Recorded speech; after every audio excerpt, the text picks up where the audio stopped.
It may not surprise you to learn that my word of the week rhymes with week and is in fact bleak after two pretty grim results, I would say, for West Ham United. Two pretty grim days as well. I'm Will Pugh, fresh.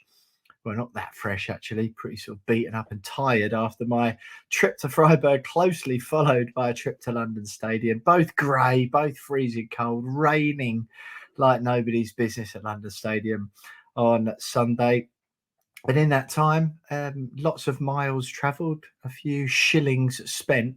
I've watched West Ham lose 1-0 in Germany and then draw 2-2 at home to a team who was bottom of the league ahead of kickoff, having only got points from 7 of their 27 games this season prior to playing West Ham. And of course, 90 odd minutes later, West Ham are walking off on the back of the second pretty meh result in about 4 days. So not the greatest of weeks, sort of good positives and negatives in both performances. And I'm delighted to say that the negative to my positive this week is joining me, and it's James Jones.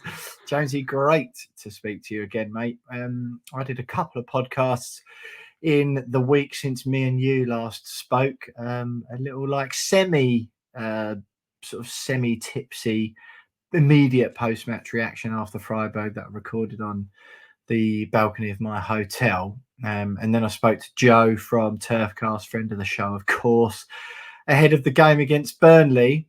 And yeah, I don't know, really. Like, you were sort of couldn't wait to go both barrels at me on Twitter on Sunday, but we'll go into it all in a bit more detail later on in the show. But I can tell just by your face that you're in a bad mood, and I'm assuming the vast majority of it is because West Ham drew 2-2 with Burnley on Sunday. I feel like a crap record, mate. See it coming. Could see it coming. That said, I did genuinely believe that those 2 wins against Brentford and Everton may just be the turning point after such a poor start to 2024. May just be the turning point to take us into a nice run of form, which will solidify our position in the top 7 of the Premier League and secure a 4th consecutive European qualification, and then potentially get us into a 3rd consecutive European quarter-final. Instead, the outlook, like you said at the very beginning, the outlook looks relatively bleak. I know we've still got 10 Premier League games to go. I know we're still in the tie against Freiburg, but those 2 performances don't fill me with a great deal of confidence, nor did the 8 performances before those 2 wins against Brentford and Everton. And unfortunately, those 2 wins... What about the 19 before that? The 19 before that did, but I'm sick and tired of going, oh yeah, well, we had a good start to the season. We're currently having a really terrible second half of the season. So that just because we had a good start doesn't mean you have to be pleased about the bad finish. Right? No, quite. I would just, I just want to read out something here, right? Sort of, but capitalizing on what you said just then about fed up of hearing about, the good first half to the season. Just want to read a tweet out at by James Jones. Half time this was, so 45 minutes through a 90-minute game. James Jones buzzing to hear what positive spin at William Pugh dreams up for this one. Retweeting the West Ham official account that tweeted Burnley have scored again just before the break, 2-0. My reply from the stadium, I might add, grow up, we haven't lost yet, 3-2 win incoming. I just wondering, James, because then I was immediately, as soon as we scored, seconds into the second half, when your ass was no doubt going, absolutely no doubt it was going. Don't worry, James, I've screenshotted, so deleting is futile when we win 5-2. Your reply, that would just paper over the cracks, or what you funny because you actually put paper over the craps. Same Great thing, typo, isn't yeah. Yep. It would just paper over the craps for what was a shower of a first half against a team bottom of the table. I'm just intrigued to hear, James, how come first halves only matter to you when they're bad? First half of a game against a team bottom of the table, we've got to read loads into this, it's a disaster, it's a nightmare. first halves of a whole season, when you get the record amount of Premier League points our club's ever achieved, then apparently they don't matter. Just intrigued to hear your thoughts on that. Well, when you're playing up against a team that's bottom of the league, you're 2-0 down at half time. I will add that, first of all, a very, very good goal. That Fofana goal at the start, you can't do much about that. I know the defending was a little bit ropey, but when a player whacks it from 30 yards and it's the top bins, there's not a lot you can do. Right. Own goals, I think, what's that?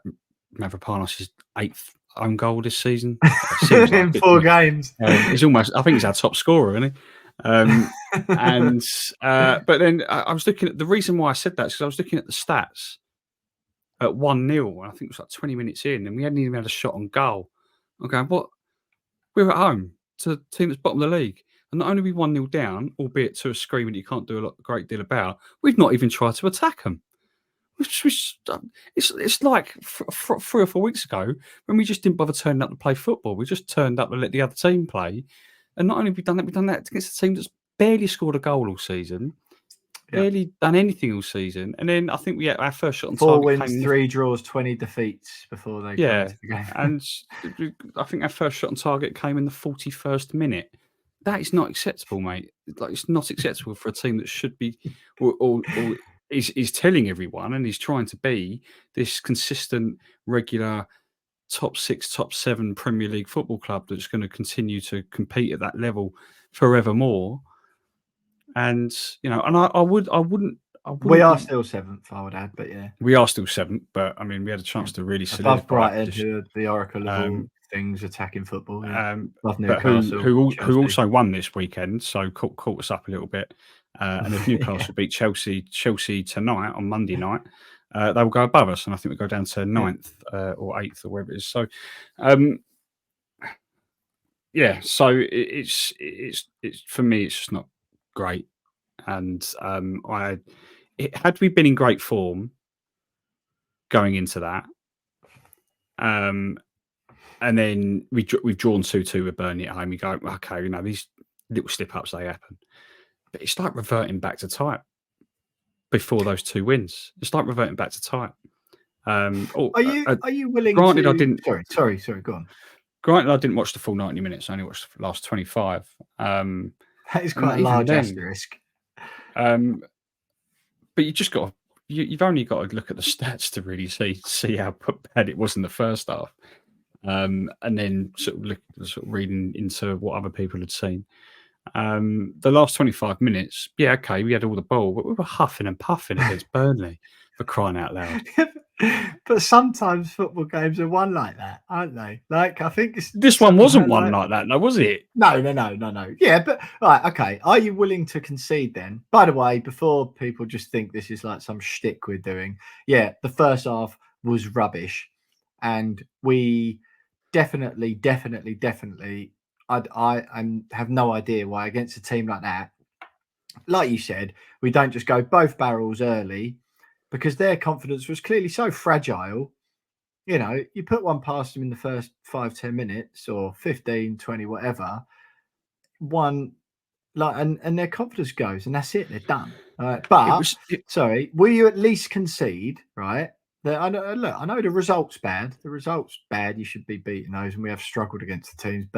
Sheffield United, we only drew against a few weeks ago, and they're pants as well. Will you at least concede that goal from Burnley, the first one, he hits that 100 times, 10 of them go in at best?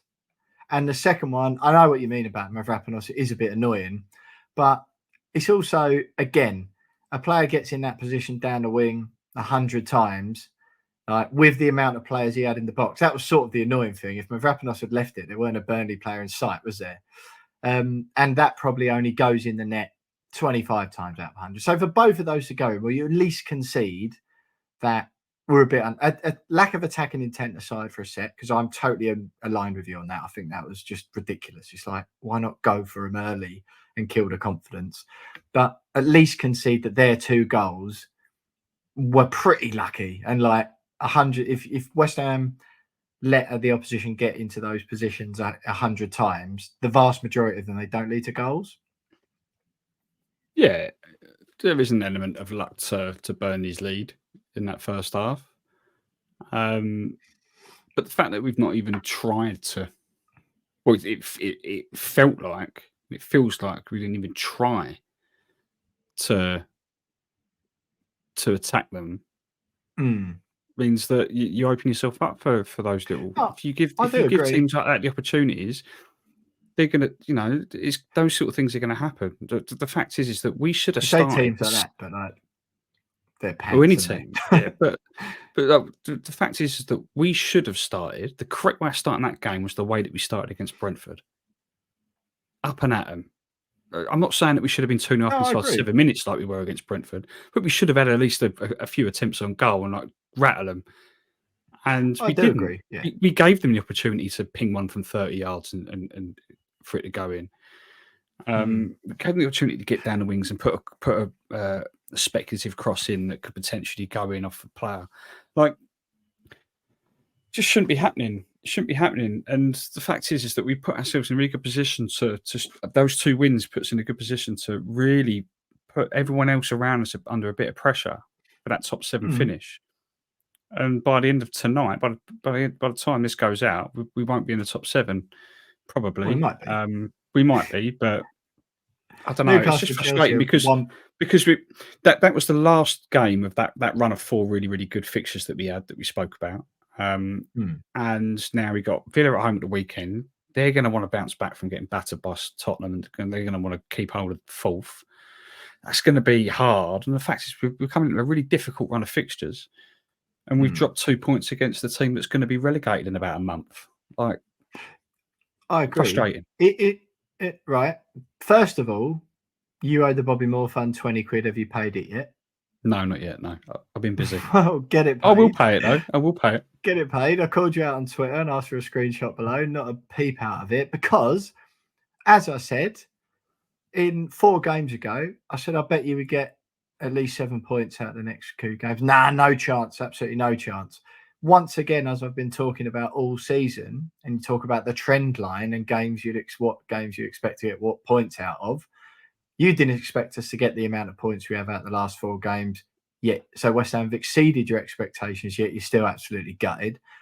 We beat, if you swapped around the results at Everton away and Burnley, and we beat Burnley at home 3-1 and drew 2 all away to Everton, you'd be pretty pleased, wouldn't you? That's not how it works. The fact is that that's exactly how it works. No, because essentially you win, which on paper, Goodison Park is the more difficult game.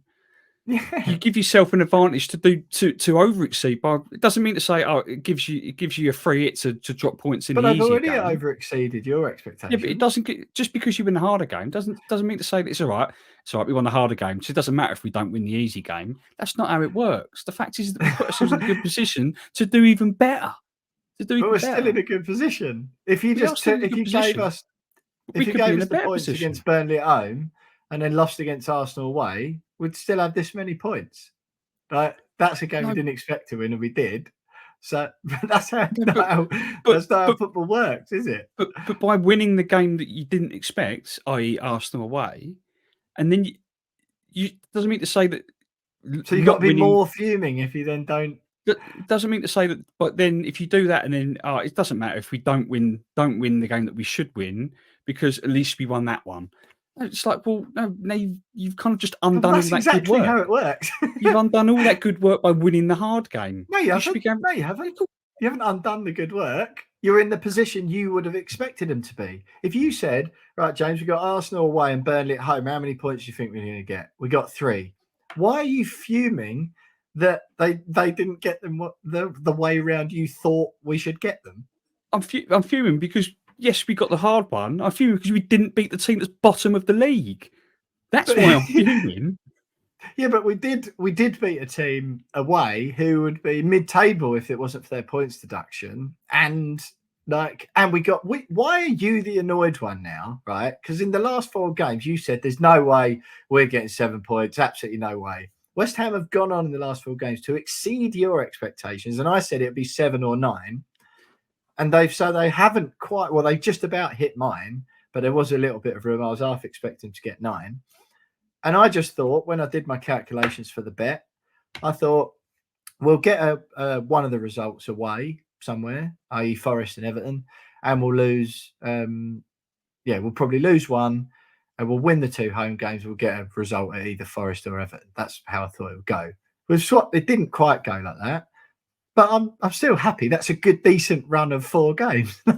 They got more points. Your team, who you support, got more points than you thought they were going to in the last 4 games, and you've got a proper face on. No, I'm obviously happy that we've got 7 points out of those Can you 4 tell games. your face? But I'm unhappy that we didn't get at least 9, given that the last game we completely bottled it against a team that, like I said earlier, is going to be relegated in a month. Like I'm interested to hear what the listeners and those watching on YouTube think about this, because it sounds like you're like, well, it doesn't matter that we didn't beat Burnley because we beat Arsenal in the season, so it just kind of cancels it out. Like, well, for me, but it pretty much does. No, but for me, that should be okay. Well, it doesn't mean to say that just because you have a good result, it means that it gives you a free hit to have a bad result later in the season. Like, you want to keep having good results, especially against the teams that you should be beating on paper.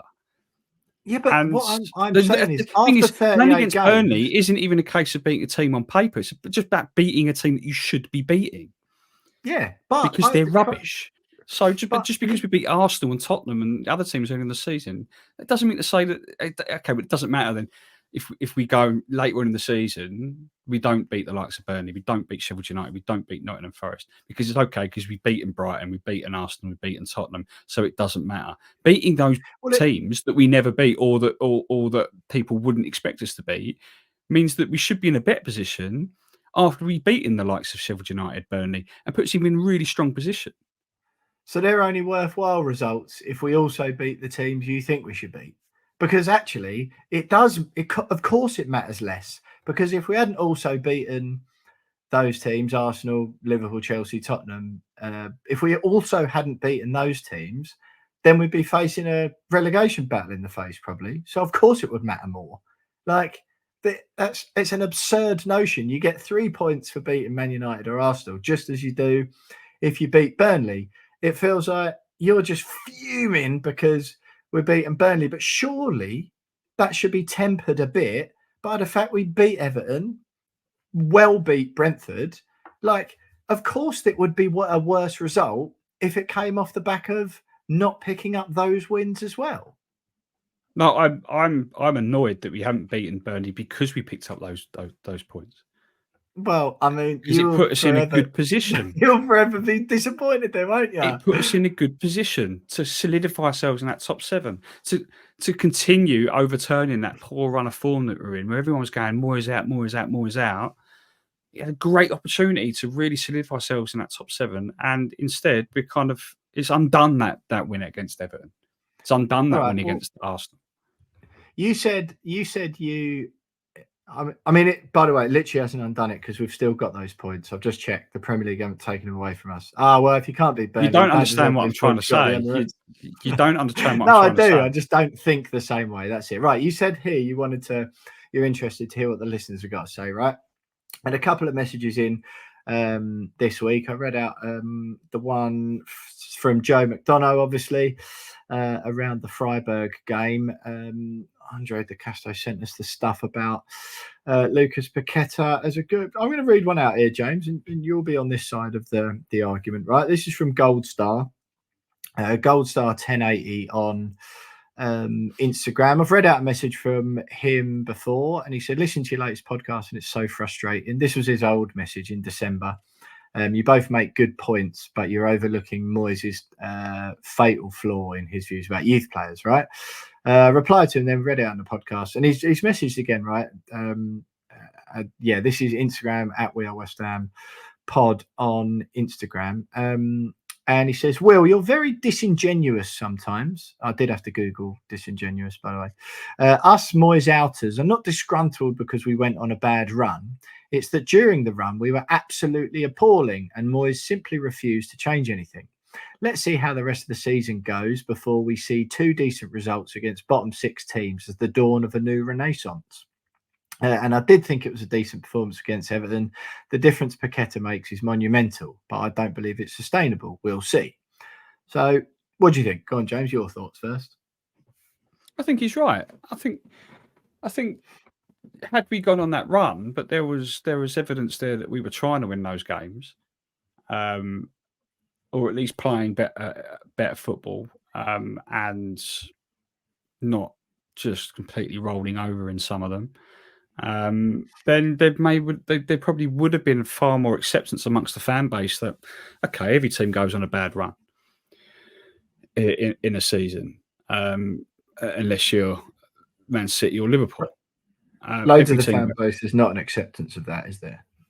But there isn't an acceptance that in this time around there wasn't an acceptance that teams go on bad runs, because that bad run was coupled with a run of performances where the team just didn't look like they were trying. There was no attempt at trying to score goals, or trying to attack the team, attack the opponent. And I'm not even counting the Arsenal game in that, because Arsenal were very good. I mean, a 6-0 thrashing hurt, but they're very good. They've won 10 in a row now in the Premier League, and they're in the title race. So you can kind of go, all right. The amount of times we got battered by City over the years. Yeah, and we've beaten them more times they've beaten us this year. Yeah, so you go, okay, fine, but I'm talking about Sheffield United away. I'm talking about Bournemouth at home. I'm talking about Burnley at home. Games like that where you go, we've not even deserved to take anything out of that game because we've not tried. I'm with you there. It's not like we've lost to a last-minute winner, or. The Sheffield United game, we didn't play well, and I think we were still unlucky to draw that game because of the dodgy decision at the end. Two very dodgy. But surely we'll get onto that in the Burnley specific bit next. But surely you think that about the Burnley game? Of course I do. But here's my next point: we shouldn't be in a position where we're relying on the referees to do their job at the end or at any stage in the game. For us to take anything away from games against clubs like that. But mate, who do you think we are? We're not Man City. Like, we're going to win games by the odd goal here and there. Like, Man City win games by one goal sometimes. I'm talking about games against Sheffield United and Burnley. Two teams. I agree with you. Two teams that have been battered by a lot of football clubs this season in the Premier League who aren't Man City or Liverpool or Arsenal. So... And when you say who do you think we are, we're a team that's fighting in the top 7 in the Premier League, that's been in Europe for the last 3 years, that's won a European Cup. We still are in Europe and 7th. Exactly. Yeah. So who do we think we are? We should be a team that should be not relying on dodgy VAR decisions or referees to do their job in the last minute of games against teams that are bottom of the league and they're going to be relegated soon. Like, that's my point. That's my point. And the only reason why we're in those positions, willing the referee to put to make the right decision, or VAR to make the right decision, is because we spend either half the game or all of the game sitting back and inviting teams on. Man City beat Bournemouth 1-0 by the odd goal. Drew with Chelsea, who had 11th 1-1. Man City only beat Brentford 1-0, bottom half of the table. I'm not saying that we should be battering these teams. I'm not saying that we should be battering these teams. But you're sort of saying we shouldn't be in a position where we're relying on a goal here or there. Like, it's I'm talking about we shouldn't be in a position to be relying on refereeing decisions for points. The Burnley and I don't understand the Burnley why and the you Sheffield think we're United anything one. Special. What do you mean anything special? You keep telling us that we shouldn't be moaning because we're in the top 7 in the Premier League and everything's great. But it's not, though, is it? Because we're not beating Sheffield United. We're not beating Nottingham Forest. We're not beating Burnley. Liverpool only beat Nottingham Forest 1-0. Crystal Palace only beat them 2-1. Yeah. The best team drew 1-0 with Luton. Drew 1-0 with Luton. Are you going to also bring up the times that they've battered teams? Or no, but I'm saying these teams don't batter teams every single week. The fact is that we don't batter anyone. But my point is, like, you disregard those games where we've had excellent results this season. Like, the biggest and best teams rely on winning games by a goal every now and then. I don't understand, like, this idea that you think we should just be going out and steamrolling teams each and every week. Before you say it, because I know what you're going to say, I'm totally 100% in agreement with you about the performance at the weekend. And when Burnley come to town at home, why a team like West Ham, with the attacking threat that we have got, with the superb attacking players, and with Burnley's confidence, I got the stats wrong earlier on. They've won before the game, they'd won 3 and drawn 4, right, this season. With you could tell in the ground, you could tell how fragile their confidence was. And even when they scored, you could tell they were still a bit like, we don't fancy like holding on to this. So I'm totally with you, right? There's no point us shouting our agreement at each other anymore, because I agree with you that it's poor and annoying, particularly when we've seen it work recently against Brentford, right? That against a team like Brentford, we don't just go for it early, because let's be honest, right? I'm agreeing with you here. If you go like all out against Burnley early, or just be a bit more attacking than we were, and you do leave yourself open, because there is always that risk with with this gung-ho attack that lots of fans want to see. Like, there's always an ignorance of the fact that leaves you more exposed defensively. Like Ange Postecoglou will tell you that at Tottenham. He's supposed to be the next best thing since sliced bread and the saviour and finally playing the Tottenham way. Well, they're 5th at the moment. So if they carry on as they are, they'll be finishing in the Europa League. But against a team like Burnley, as we proved in the second half, if you go all out early and you do concede, it's like, well, all right, we can probably still beat these. The timing of the second goal was really, it was an unlucky goal and poor timing, because look at what happened in the second half. Like, we still should have won the game. I know, again, it wouldn't have been pretty and people would have still been moaning. I understand that. But let's be honest, like, that is a game that, bar a millimetre or two, bar a decision that, let's bear in mind, you were absolutely fuming about at the end of the game, barring a ridiculous law from IFAB that says that isn't handball when the bloke nearly catches it in the box, and a millimetre or so offside and an inch or two lower on the Danny Ings one that hits the crossbar. Like, really, I was just frustrated at the end because the result was bad. We were all over him in the second half, but I am in total agreement with you that it isn't sustainable to only play like that for half of the game. And I'm also in total agreement with you that it's like, well, why the hell don't you just go out against a team like Burnley? I'm not advocating it against other teams, and certainly teams in the top half, because, to be honest, I think that pragmatic approach is why we're so successful in the league, because we've picked up more points against the so-called bigger teams, the top half teams or whatever under David Moyes, than we ever have in the past, right? That's fair. But I'm with you. I was there. Do you think I was like at half time, trudged all the way to London Stadium in the freezing cold, having not really recovered properly from the Freiburg trip, trudging along with my hood up in the rain on Mother's Day, and watched that for 45 minutes. And no, I'm with you. But anyway, sorry, we were reading out messages. I would just say to Goldstar, I'm not being disingenuous. I'm not doing it like on purpose. It's what I think. Me and James both do. We go to absolutely loads of West Ham games and have done for years and years and years, season tickets for many years. Like, we know what we're talking about. We're just expressing our opinion. James sits in the same stadium as me and watches the same 22 players every week. Like, we have different opinions. I'm not being disingenuous or whatever. After Googling what that meant, it means something along the lines of like pretending you know less than you do. It's not.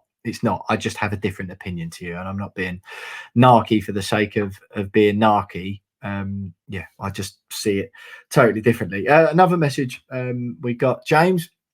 It's from Mulligan's Irons on Twitter. A question for you lads after listening to the last pod and the discussion about fans having a different opinion on what's enjoyable. Combined with your comparison of Payet and Paqueta, looking back on the season at the Bowling, Payet really made Bilic look good. And when he lost interest and ended up leaving, Bilic was found out and lost his job.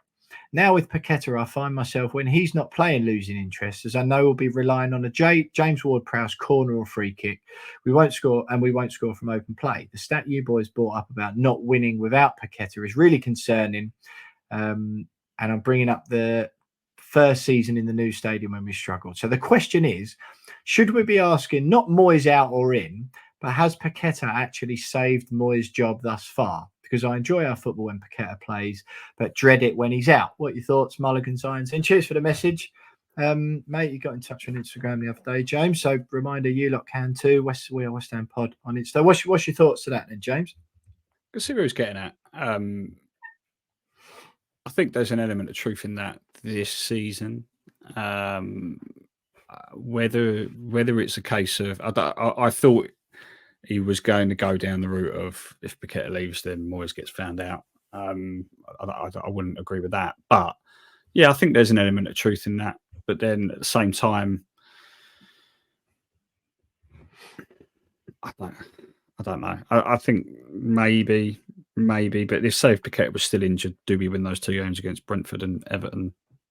Difficult to tell, really.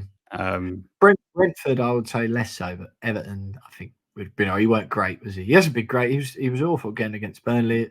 I don't know why. He wasn't great against Freiburg either. To be fair, no, he was awful at Freiburg. But the playing up front thing he's doing, I'm finding quite weird. You know what I thought, right, when I read that message, James, is, and it brings me back to the conversation we had the other day.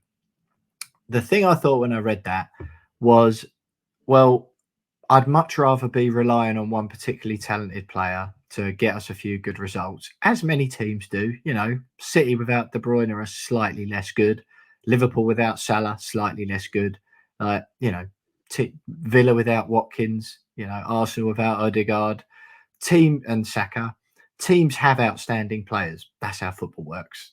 West Ham have had a few who are iconic in the past. And you know what I thought? I was like, well, I'd much rather be in a situation like this where we're needing an outstanding player to get a result or two for us than all of the years that I watched West Ham when we needed a player or two who was outstanding to get a result for us and we had nobody. We had no one with any talent. And we were watching Sofiane Feghouli and Gökhan Toure and Yaniv Katan and Luis Jimenez and the countless times when all of our squad was poo.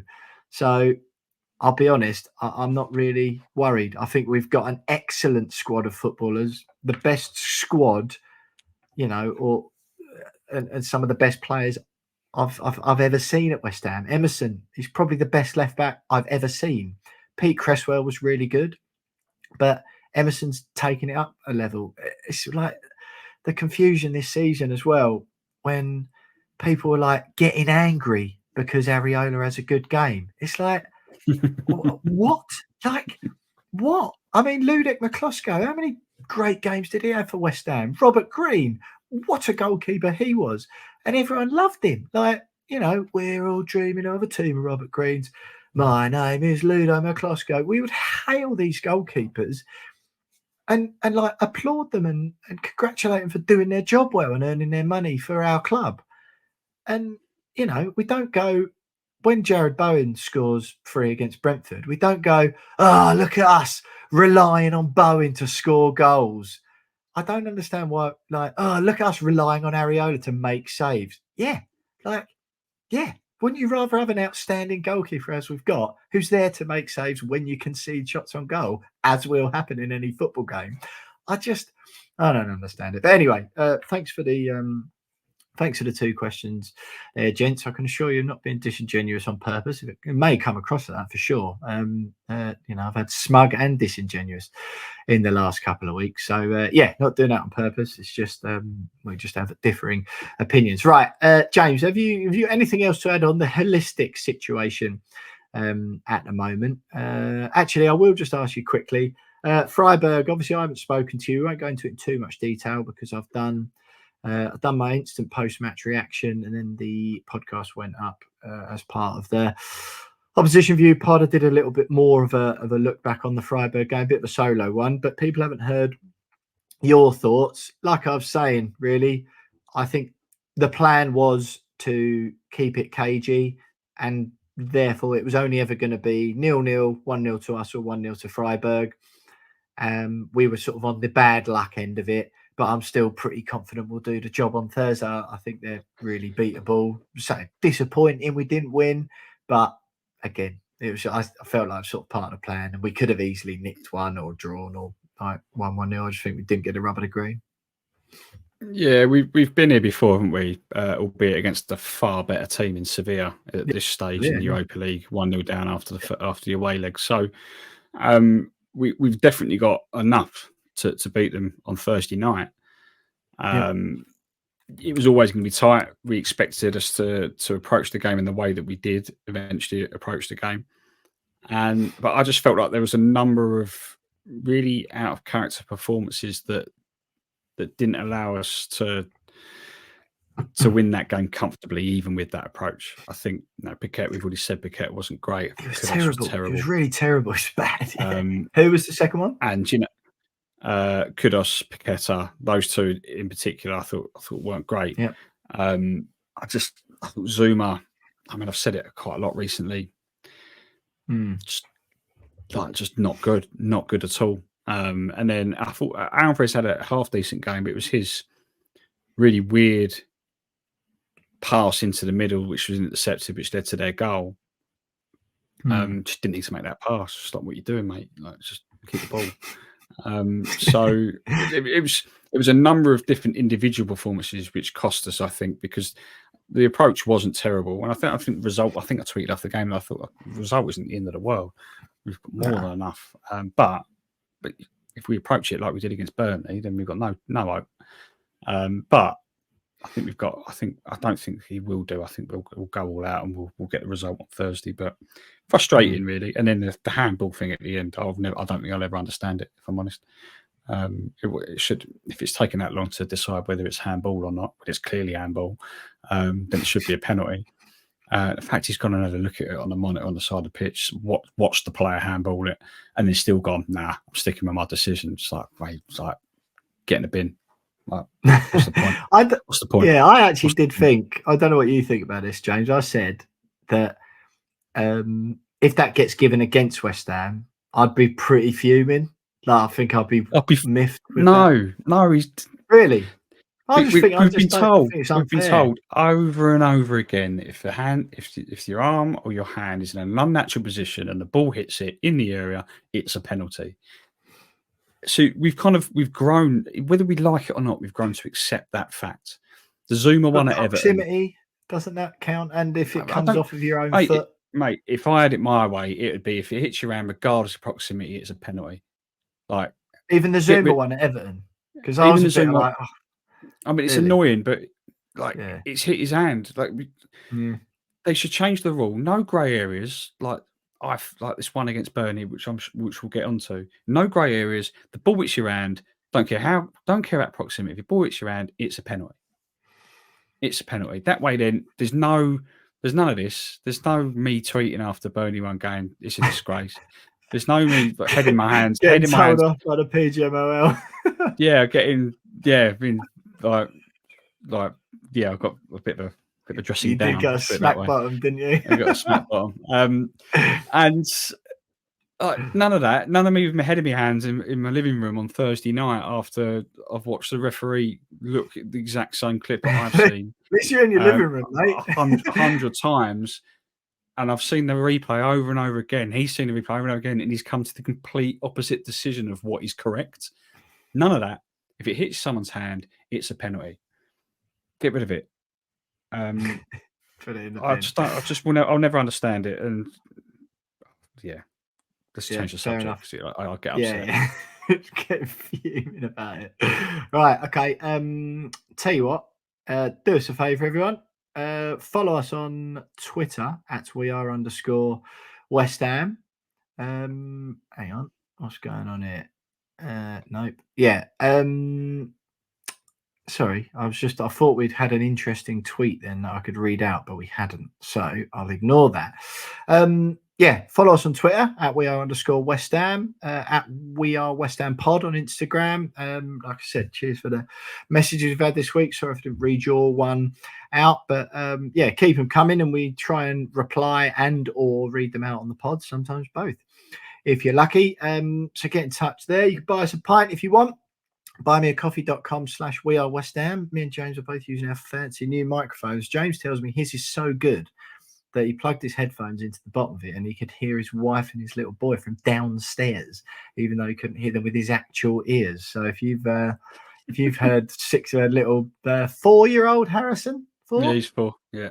Little 4-year-old Harrison watching Peppa Pig or whatever he does during the whole podcast. Very sorry, it's James's mic turned up to too sensitive. But yeah, thanks to any of you who've chipped in at buymeacoffee.com/wearewestham, because that went towards the mics and a couple of beers for me in Freiburg. So thank you very much. You do leave us a 5-star review on whatever platform you listen to. Actually, I'll tell you what, let's do that one this week. You know, sometimes we pick one. I mean, do subscribe to our YouTube channel as well.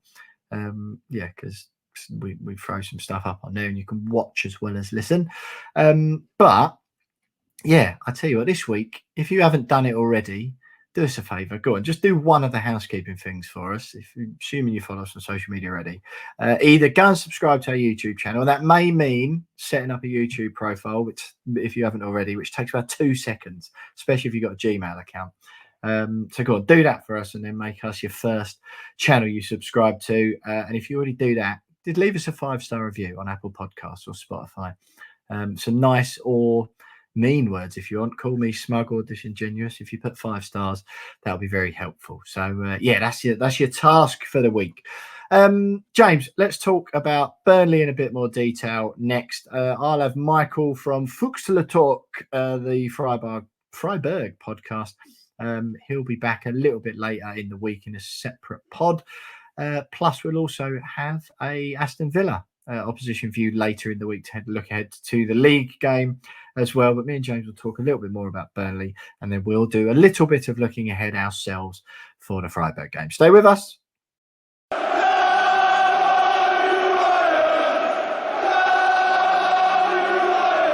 Right, come on in, James. Let's get involved in the nitty gritty of the Burnley game.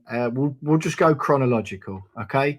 So first goal, we have sort of covered it a bit already. David Datro Fofana on loan from Chelsea, I believe. Burnley fans on Twitter crying out for him to be played afterwards. I was texting Joe from the Turfcast sort of during and after the game. Quick thoughts from him. I just texted him. He texted me at halftime, said, "What's going on? I'm flabbergasted." I texted him after the game and he just replied with a swear word. And then I said, "What do you think?" He said, "Class from us first half. Not very good." He swore again in the second half. Made negative changes, then sat back and allowed you to come on against us. And then, as usual, we cracked because we can't defend, is what Joe said. But David Datro Fofana, James, rocket of a goal after 11 minutes. Any real complaints? Because like I say, I think when it comes to defending, if you make an attacker do something impressive and they do something impressive and they score, you kind of go, fair enough, hats off. That's sort of what I did on that. Yeah, I've looked at it a few times. I saw at the time, I saw a lot of people having a moan about Aguerd and his defending in the build up to it, and a few people also having a pop at Calvin Phillips for a similar thing. I watched it back. I mean, both could do better to stop him. He does go past both of those players very easily. But yeah, I mean, even at 30 yards out, like he's had a pop, hit and hope for me, and it's hit the top corner. I haven't got many complaints about it. Is what it is. What a screamer. Fair play. I honestly, I rarely do this. I clapped, genuinely. I was in the stadium and I clapped. I rarely do. I'm not one of those weirdos. But I was honestly like, what a goal. Just give it like 3 or 4. I don't really think I needed to clap then. I think most people probably understood what I meant when I said it with words. But do you know what? I was out with Harrison in a Starbucks when I got a notification that Burnley had gone 1-0 up. And a few people near me sort of looked at me weird when I swore a little bit too loud. For public. I thought you were just annoyed because you got soy milk instead of coconut or something. Yeah, I was just like, oh, and you can imagine what I said after that. And and then someone posted the highlights up on Twitter about 10 minutes later, and I saw it, and I was like, "I don't know what fair play. What can you do about that?" I was half expecting a cross into the box and then a bit of a pinball Scrappy. and then scrappy or from a corner or something. It's ridiculous. But no, fair play to him for that. Good finish. Yeah. Mavropanos' own goal. You've mentioned it there. Again, I just sort of think it's one of those really where if he plays that across and then someone taps it in, everyone watches a replay and screams at Mavropanos, "Why didn't you go for it? Why didn't you stick your leg out?" He's tried it. It's bad luck. He's wrong-footed, Areola. It sort of went right under his body. Anywhere else, he may make the save. Like, if it was a striker finishing like that, you'd be like, "Oh, perfect place he put it in." Again, just sort of a bit bad luck. The timing was bad though. I was like, "Oh, that," because I was like, 1-0 down at half time.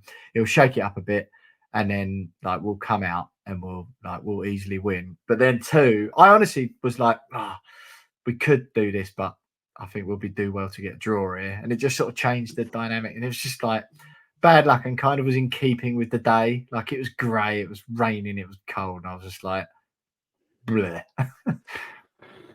Yeah. It's the sort of goal that I expected the first goal to be fair. And so when I did see it, I was like, "Oh yeah, that's more like it, West Ham. That's more like it." Yeah. So yeah, it's just one of those things. You're right. If he doesn't deal with it and the player taps it in and people having a pop at him, he tries to deal with it badly, albeit. But yeah, it's one of those things. He's just added another one to his tally. Pretty sure that's about 3 this year now. Just sort of what else are you doing it? Okay, well, there's one sort of elephant in the room that I've got to talk about, Jonesy. Obviously, the two subs David Moyes made at half time, so you can't slag him for not trying to affect the game when we were clearly out of it. Alvarez comes on for Calvin Phillips, Mikel Antonio on for James Ward-Prowse. Firstly, I just want to sort of cover off the James Ward-Prowse stuff. He's getting loads of grief after the game, and I don't know where it's come from, but it happened at Freiburg as well, and it happened the other day, of like Lucas Paqueta often being in the centre forward position, Jared Bowen being on the left, and then Ward-Prowse also being on the left-hand side of midfield. The Paqueta thing is the most baffling thing. I don't know what he's doing up there. And then Bowen sort of not being in the centre part of the pitch. I don't know if it's like some clever idea of like, jibbing the opponent's minds out a bit, but it didn't work at Freiburg. And I just didn't get it the other day. But then Ward-Prowse getting a load of grief, but it clearly looked like he's been asked to play in a position that isn't his own or his natural position. And then he gets hauled off at half time. I think it was a good change to make, but it just seems I don't really sort of feel like it's fair, all the grief he's got. Unlike Phillips, who we'll move on to in a minute. No, I do think it's harsh. I think it's similar to, he first played out on the left for us against Bournemouth at home, which I think you were away for, so you didn't see it. But it doesn't work. Ward-Prowse out on that sort of anywhere other than in the middle of the pitch. And then, but that just quickly on the Paqueta playing up front, like it happens a lot, mate. Midway through a game, Bowen and Paqueta will swap. It will happen a lot. It's not like a random thing that's just started happening. It happens. I just haven't noticed it before. It happens a lot. It happened on Thursday night. It's Freiburg. Paqueta was suddenly up. Well, yeah, I definitely noticed him. And it does happen quite often, particularly in the last 15, 20 minutes of games. You'll notice Paqueta will push up and he'll end up being basically a number 9. And it just feels like what you do at like Wednesday night 7-a-side down the 3G pitch or whatever. When your teammates tell you to play centre mid and you just like, I can't be bothered, I'm going to stand up front. There must be a reason behind it. Whether that it brings, particularly if we're chasing a goal, it brings Bowen more into play. Maybe I don't know, but certainly didn't the last 2 games anyway. Yeah, fair enough. Look, Antonio, to be fair to him, come on and did okay. I didn't hate that. I think he did well, and he worked his socks off, to be fair, and he was harrying, and he was pretty effective. I mean, the rage I felt when Danny Ings hit the bar and then the ball came out and bounced to Antonio, and he thought he'd have a go when he's clearly off balance, and it was only ever going to go 15 yards over the bar, which is exactly what happened. I haven't felt rage like that for a while. I literally put my head in my dad's lap and screamed into his coat. Like, honestly, unbelievable. But no, it's effective when you come on. So a bit harsh on old Ward-Prowse, clearly a like central midfield player or a holding midfield player. So yeah, not one that really works with out on the right. Left, sorry. Edson Alvarez comes on for Calvin Phillips. Mate, just showed him how to play football. It was sort of embarrassing.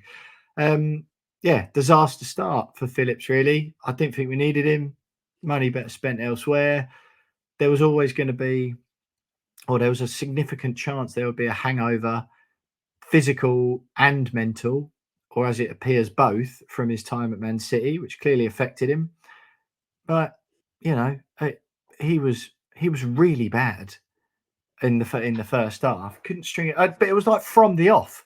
I said to my dad, it was about 4 minutes in, and he attempted his fourth pass, and it was his 4 passes attempted, incomplete passes 4, like 100% incompletion rate after like 4 minutes, and then it just got worse. He wasn't running about. He didn't look anywhere near physical enough. He didn't look like he wanted to play.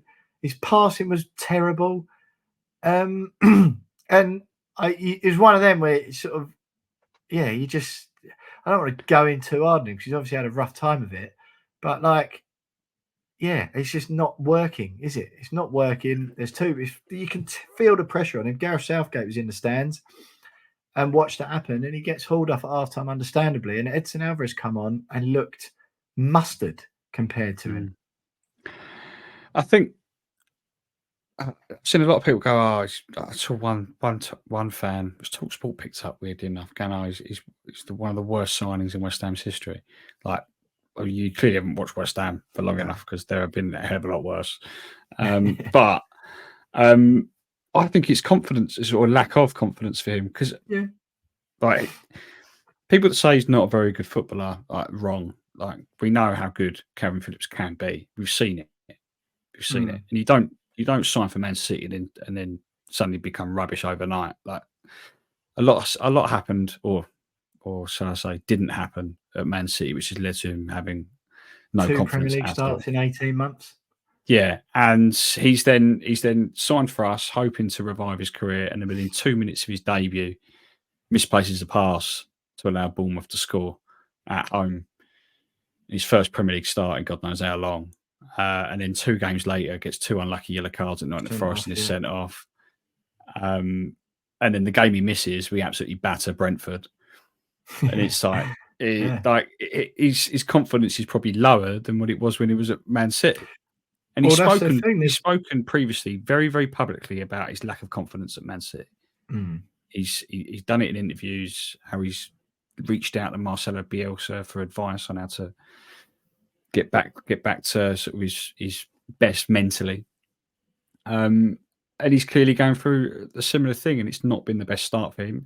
It hasn't helped that he's coming in a position where we just don't really need him. So it always feels like David Moyes is crowbarring him into the team whenever he can. Exactly. Alvarez needs a rest. I'll start Phillips this weekend. Like, put Ward-Prowse on the left. This is exactly what he's doing, mate. He's crowbarring. Like, you got Souček playing well. Alvarez is obviously mustard as well. Ward-Prowse pretty good. It's just, again, mate, it's just like, I was having this conversation today, right? Sometimes with football fans, me and you included in this, we do work in the industry. So, we go to West Ham loads and have done. Sometimes though, as a football fan, you'll still convince yourself, right, that something will happen and you'll express an opinion on it. Like, your club will sign someone or do something, or your manager will pick someone, and you'll express an opinion, and then you'll be like, well, yeah, but I haven't got all the data they have, and Moisey will be ringing up Pep Guardiola and asking him about it. And, there's Phillips has been good for England and he's improving the squad, and, perhaps he's good rotational cover. And you sort of convince yourself that, I don't know as much as David Moyes. I'm just watching it from the outside, or don't know as much as the recruitment department. And then you look and he's playing and you're just like, well, yeah, we were right. We don't need him. there's a chance that he wasn't going to be all that after a torrid 18 months at Man City. It's not a torrid 6 months. Like, you can clearly see it's impacted him. And then it's like, well, yeah, like we were all saying, why did we do that? Like, I know football fans are sometimes tragically wrong. Like when we all kicked off, well, I don't know if I did, but when everyone kicked off about selling Jeremy and Gaki and Grady Diangana, like we're not always right. I understand that. But this one just seemed like it was staring you in the face that we didn't really need him and that the money could be spent elsewhere. And that even if we did need him, he might not be the answer because you're sort of signing him on Calvin Phillips of 18 months ago. And yeah, it's just like, and now you got it spot on there, mate. He has done his chances of a Euros hope far more damage by coming to West Ham and playing than staying at Man City and leaving people in a bit of doubt. If he's one on Man City's bench, you go, well, you know, like you can still be one of England's best players if you're on the bench at Man City. So, you know, we'll keep him in. Comes to West Ham, Southgate was there. Southgate picked the West Ham game to go to at the weekend instead of going to Liverpool versus Manchester City, which was on later in the afternoon. He picked the West Ham game instead, and he watches for Calvin Phillips. He watches 45 minutes of it.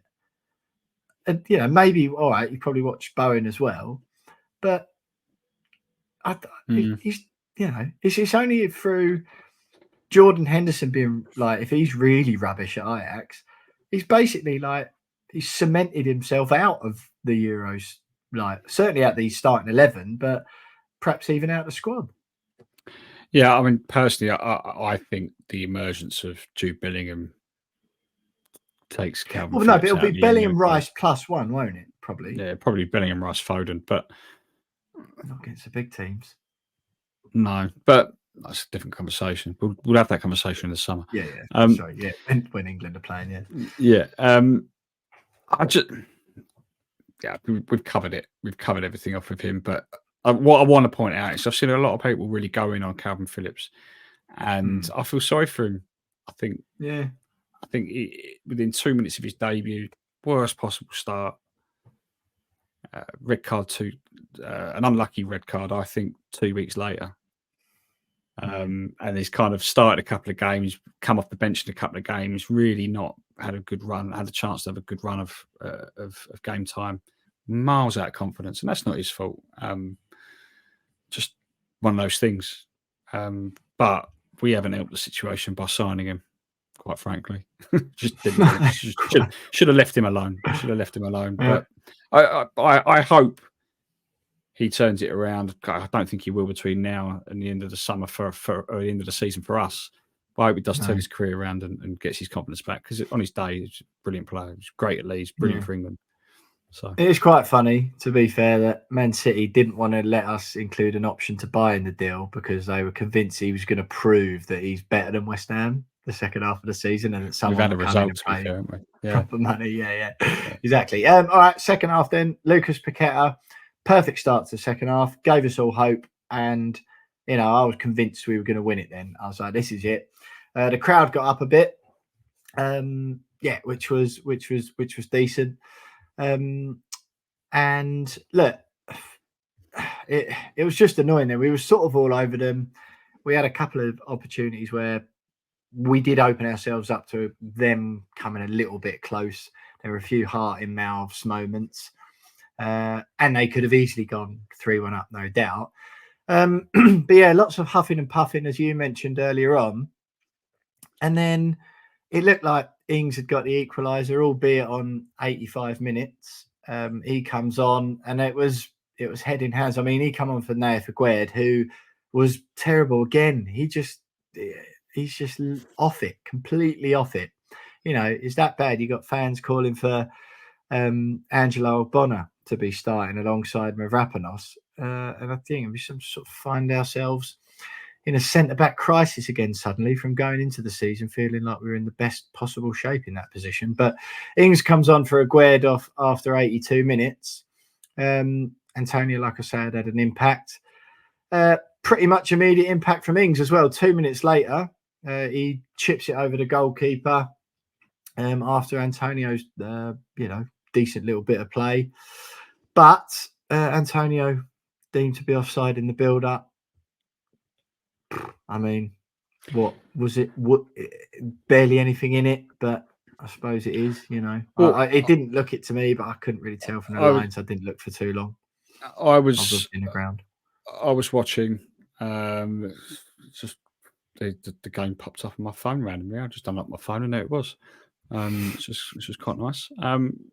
And so I was watching that for a little bit, and the goal goes in. They showed a replay, and that's the first thing I'm looking for. Is there an offside?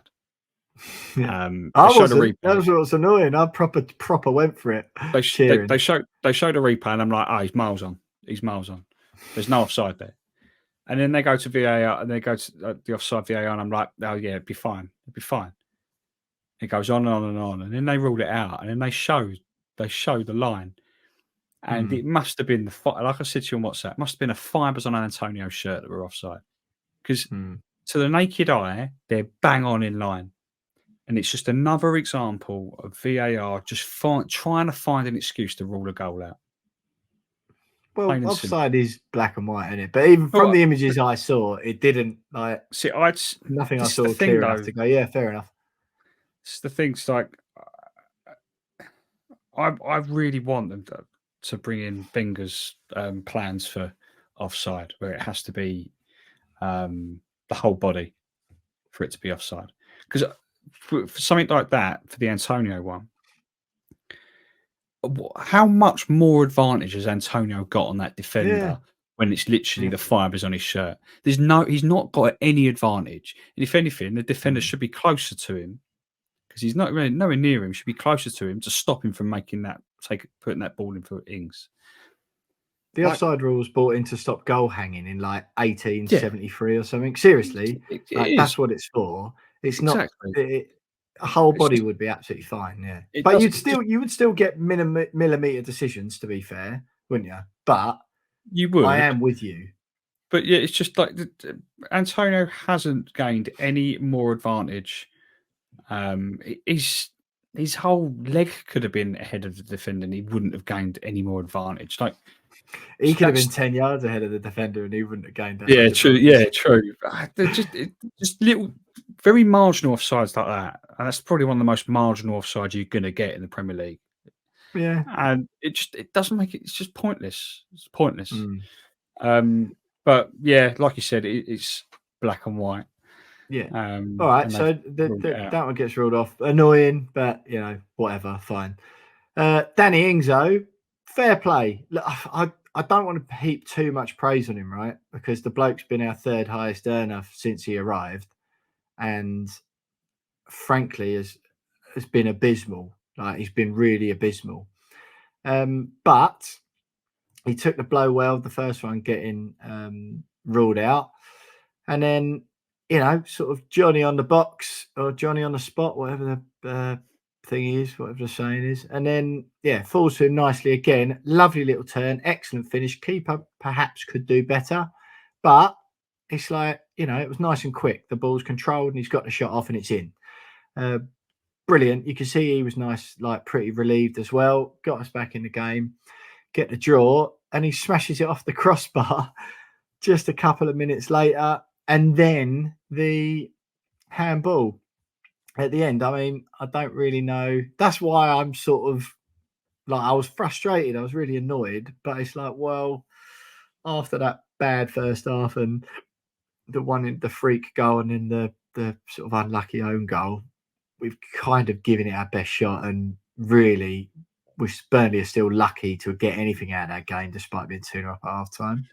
But talk to me, what do you think about the end? And if we'd played like that for 90 minutes and not won, you'd go, yeah, we'd give it our best shot, but we didn't. But yeah, I'm happy. Were you most annoyed about the handball or what? Yeah, I'm most annoyed. Ings, I'm happy for him. He's played. Keep that going, pal. Keep it up. Yeah, he's played really well ever since the Sheffield United performance at Bramall Lane. He was brilliant. He played like a number 10 role, and he was unbelievable. Ever since then, when he has featured, he's done all right. And I'm pleased he got off the mark. I think that's in the run of like 30 games without a goal. But the whole handball thing, mate, I don't really want to talk too much about it because I will get really upset again. But the law is just baffling. Yeah. Which I was we should stress to point out is set by IFAB, and the officials, aka the ones run by the PGMOL, who you tagged in on Twitter and then got told off by, actually made the right decision according to the letter of the law. It's the law that's bad, not the official in this instance. I mean, I was asked by PGMOL to remove the tweet or clarify the situation, and I said that I will clarify and not remove it because part of what I said is still true, in that there is a level of ineptitude amongst officials in the Premier League, and I stand by that. But this time I held my hands up and said that How many people listening going, "Oh, you're hard"? Probably, but I mean, they asked me to take it down. I said no, but I will clarify it in this situation because yes, by the letter of the law, it was the right decision because if a player heads or kicks it to his own hand, then it cannot be deemed as handball. However, I mean, what a ridiculous it's rule it's the worst rule. It's the worst rule ever. But I did then go back, almost played devil's advocate a little bit, and went, well, it's hit both of his hands. So does the second handball rule out the first one? Mm. And he said no. Did it hit both? It hit both of his hands after he's headed it. But the replay that I commented on was from behind him. And it doesn't look like he's headed the ball. That's why I kicked off about it. If you look at it from another angle, he does head it, hits both of his hands. So I asked whether the second handball rules out the first one. First one wasn't handball by the letter of the law, but what about the second one? How many times has he got a handball? Can you just keep patting it to either hand? Can you keep doing it? Because I headed it first, mate. So I did it 5 minutes ago. So I'm just carrying it down to the other end. The response was, I don't know how to answer that. So technically, PGMOL don't even know how many times you can handball it before it's handball. So yeah, there's that. But at the end of the day, it was the right decision. Reluctantly, I will admit that. But it is one of the worst rules. And like I said earlier on, just handball should just be handball. Right? If it's hit your hand, it should just be handball. Take out all these grey areas, all these ridiculous rules. Because then you just remove all of this. You remove people kicking off, and you remove referees being held accountable for really terrible rules.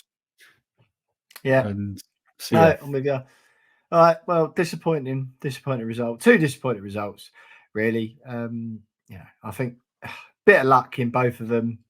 I think you could easily been staring at a win and a draw, which was sort of been a pretty positive, but fine margins, as the cliche pundits will always tell you. And stay with us. Some brief final thoughts next. Right, Jonesy. That's enough doom and gloom, I think, for one episode. Freiburg on Thursday. We're 7th in the league. We're still in Europe, the knockout stage. You're still in the tie, 1-0, as we've covered on this already. Not a disaster. Give us some thoughts then. We'll have a opposition view with Michael from Fuchsler Talk as a separate pod, hopefully within 24 hours of this one going live. And then, like I said, we'll have Tim from Aston Villa. Hopefully, Tim. I haven't texted him yet, but later in the week. But talked about Freiburg then, James, and generally the week ahead. I'm confident. Like I said earlier, I'm confident we can. We've been here before. I think we can do it. I think it will all rest on. We know how Freiburg are going to approach the game. They're going to come and they're going to just try and sit on that 1-0 lead. Try and maybe get a goal on the counter if they can, but I think their approach will be, you've got to try and score, lads. So give it your best shot. And I think that's how the game's going to go. And I've got the feeling it's going to be one of those nights where it's going to start off really frustrating, but it'll end with us finding the least 2 goals that we need to go through. I've got a feeling it's going to be one of those good nights under the lights in Stratford, or one of those good afternoons. To be fair, given the kickoff time, but 45 kickoff. We'll be able to add it to our collection hopefully by what, 7:30 on Thursday evening when the game should be kicking off. But it will be done and dusted by then. Quite. I'm actually at Cheltenham on Thursday. so I'm not going to the game. I was hoping, well, I booked the Cheltenham ages ago, and then when I saw the game, I was like, that's annoying, but I'll leave before the last race, get back for the 8 o'clock kickoff. Yeah, 5:45. Don't think so. So, yeah, I'll be at the other side of the country. Probably a couple of lagers in, watching. Hopefully, trying to watch the football after a fun day at the horse racing. But yeah, I'm confident, James. I'm confident, and that's not just part of this shtick that people think or some people seem to think I'm perpetuating at the moment. Yeah, I fancy it. What about Villa then? I'll obviously speak to Tim later in the week, get the Villa opposition view, but that's a challenging game. I know they got done by Tottenham, but that's a difficult old game, that one, isn't it? Yeah, I was interested to see no John McGinn. Kudos suspended for that tackle. Actually, I'm a big fan of tackles like that. I know it was definitely a red card, but I didn't think it was a red. I thought it was a yellow and a half. I mean, yellow and a half. Yeah, Tottenham player deserved it just purely because he plays for Tottenham. So fair play to him. Big up John McGinn for that tackle. But I think it's good because I like John McGinn as a player, so I'm glad he's missing. I still think it's going to be a tough game for us. They're not going to want to fall out the top 4 after coming so close. Unai Emery's doing a fantastic job. I think it's going to be difficult. I'll take a point now, which is annoying because we'd be taking a point. Like, we should have beaten Burnley. I can't believe I'm saying it, but there we go. Should have beaten Burnley. A point would have been better, but I'll take a point now because I think Villa are very. If we beat Aston Villa, would that make you feel better about the Burnley game? No, because we still should have beaten Burnley regardless. Like, it's what it is, mate. But the flip side is, if Villa do win, will you even be happy if we beat Villa? Of course I will. Of course I will. I've got a soft spot for Villa. My grandpa's team. Me too. Grandpa grew up with Villa fans, so keep Clarence Brew in the family. But it's every cloud. If they do beat us, it means that Spurs have still got a job to do to try and get in the top 4. So either way, we win, really, don't we? Exactly. So I like that, mate. But it's going to be tough. But you never know on the day with us, do you? Roller coaster of a football club. No, quite, mate, quite. Well, nice to speak to you again, as always. Thanks for listening, everyone. Please don't forget all the housekeeper stuff I said earlier. Follow us on Twitter at @WeAreWest Ham. We are West Ham Pod on Instagram. You can get mine and James's personal accounts on there as well. But best bet is to message or comment or whatever on the official podcast platforms, and we'll see those. We'll try and read them out on the show, or we will get back to you one or the other. Leave us a review this week if you fancy it, please. That would be nice. 5 stars, some nice words, or some cruel words if you like. Just so it's 5 stars. You buy us a coffee, or buy us a pint even at buymeacoffee.com/wearewest ham. You know where all that money goes, either behind a bar when me and Jonesy are together. We're actually going out for dinner on March the 21st, so we'll chip it into that fund.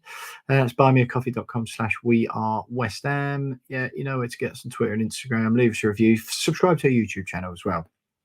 So those are your tasks for the week. It's either subscribe to the YouTube channel if you don't already, or leave us a 5-star review on one of the platforms. We would appreciate that greatly. I hope you enjoyed the content last few days. I've actually quite enjoyed it, even though it was sort of off the back of 2 fairly depressing West Ham results and experiences. 2 proper grey days. I said to my dad on the way into London Stadium, this is, 2 o'clock on a Sunday when it's chucking it down rain or grey and miserable. This is like, you're committed to the club when you're coming to watch these. Every excuse under the sun was there.